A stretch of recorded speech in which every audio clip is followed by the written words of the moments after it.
Greetings. Let's talk about feedback number 2.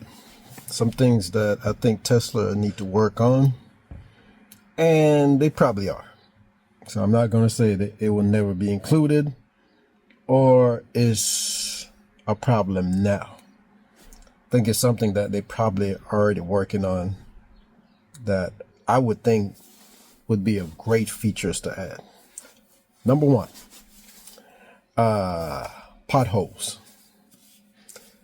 It would be nice if the car could realize there's potholes in the road, because you do have some rough roads out there.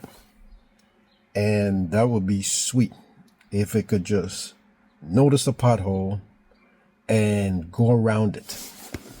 And depend on how deep it is, maybe avoid it completely.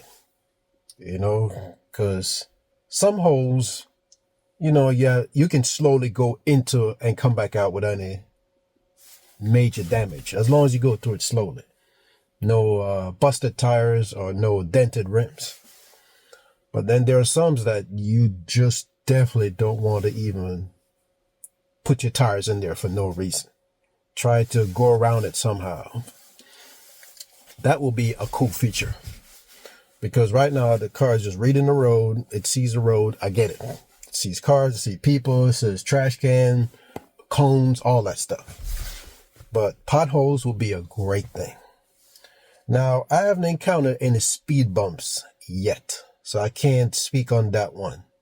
But if there's any, it would be nice if it slows down before it goes over the speed bump. And it probably does. I'm not sure. Like I said, I'm just speaking on things that I think should be added to this full self-driving. And train tracks. Now, there's some train tracks you can go over smoothly, and some you have to take your time go over because they're not as smooth passing over them. While some of them are smooth enough to where you can just drive, no slow down process needed. But I don't know how that's going to work either. But I think the software can definitely get smart enough to even detect stuff like that. And objects in the road. We're not talking potholes here. We're talking about dead animals, mattress, all kind of weird stuff that's in the road. Because sometimes I have to take over to dodge small object that I personally would not run over because I'm not sure what it's going to do to my tire. You got to protect your tires because there's weird stuff, obstacles in the road that you don't want to puncture your tires. So those are the things that I think would be nice, would be added. The other day I was driving and there was a guy standing on the edge of the road. I think he was getting ready to cross, but it was right at the edge. And I noticed the car shifted over a little bit to the left, not go over the line, but instead of being in the parallel to the lines, it just shift over a little bit and ride the edge of the line on the left to make sure that the pedestrian don't get hit or anything like that. So it does have human-like features like that, which is cool.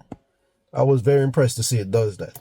So it knows how to avoid things depending on what it is. But obstacles on the road is something I think should be great. A great feature to have. So who knows? That might come down the pipeline. But it knows construction zone, because I've been to a little construction zone area where it maneuvers itself. So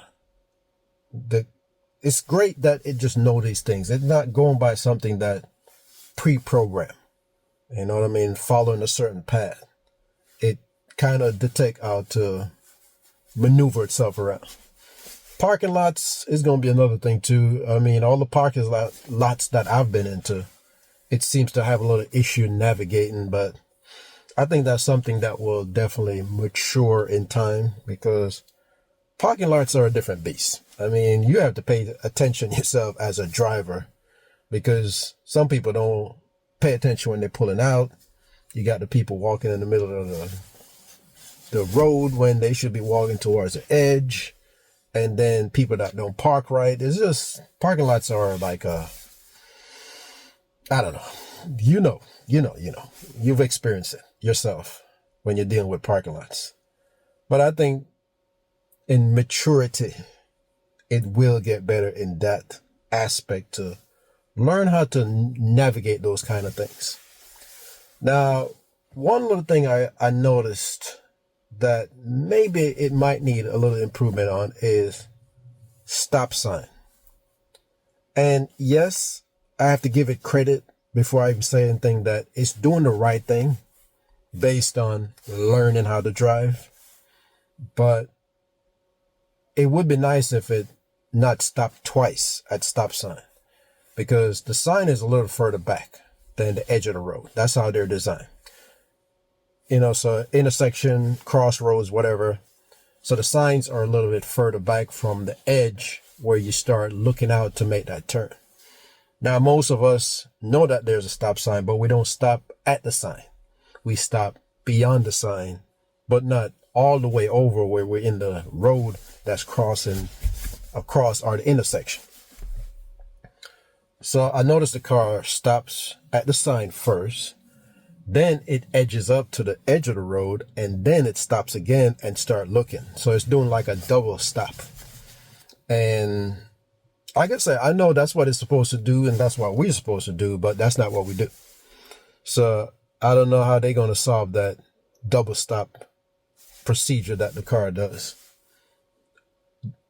I mean, I'm fine with it, to be honest with you, but I know some people might not like that it's stopping twice, because that's not a natural human behavior.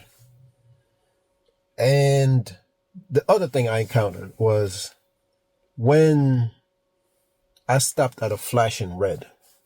There was a stoplight that was flashing red on all sides. It was just flashing red. So the road that I was on, it came up to the flashing red light and it stopped like it should. And then it was about to take off, but then it stopped again. And then it's about to take off, and then it stopped again. So I think the flashing red light was confusing it that it needs to stop, because it sees red through the camera and it knows red means stop. But the light will go on and off because it's blinking. And every time it goes off, I think the car says, okay, it's time for me to go. But it see the red again, and then it stopped. Then the light will blink. Then it said, okay, it's time for me to go. But then it stopped.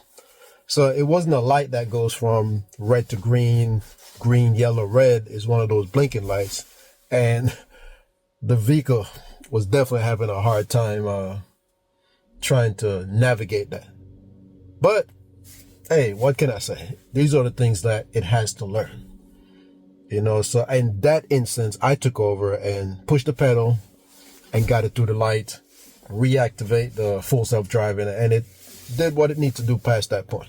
So those are the things that I noticed that I want to put in this feedback 2 video, because I'm giving my honest feedback of what I think should be added and the experience that I had, in case you haven't experienced it or you thinking about getting a Tesla in the future, that these are the things that's not going to surprise you because you heard about it.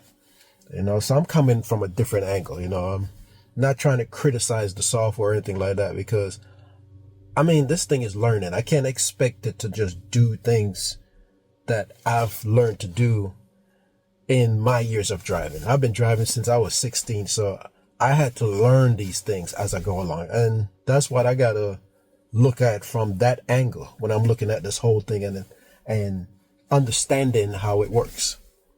So, like I said, feedback versus criticism, because it's learning.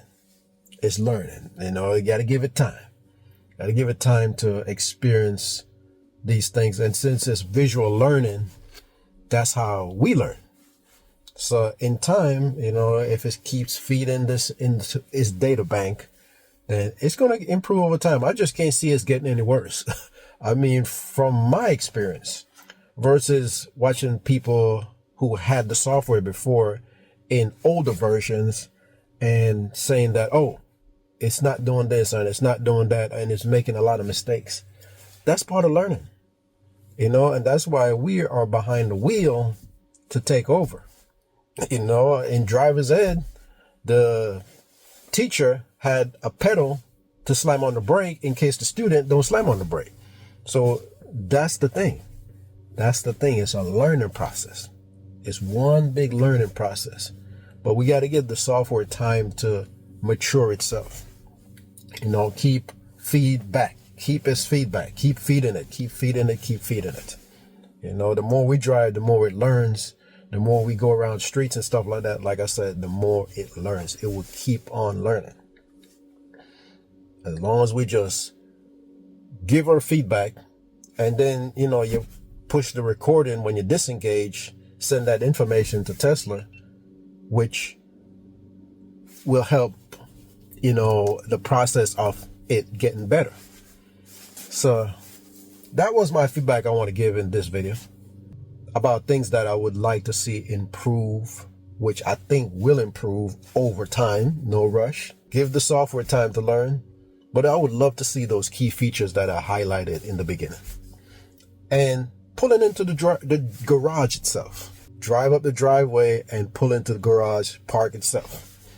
That would be nice. And I just know that these features are coming. I can just see it. You know, it already do self-parking, and it's beautiful. I mean, the way it does it, you pick a spot. If it needs to pull up, it pulls up. If it needs to just start backing up, it backs up.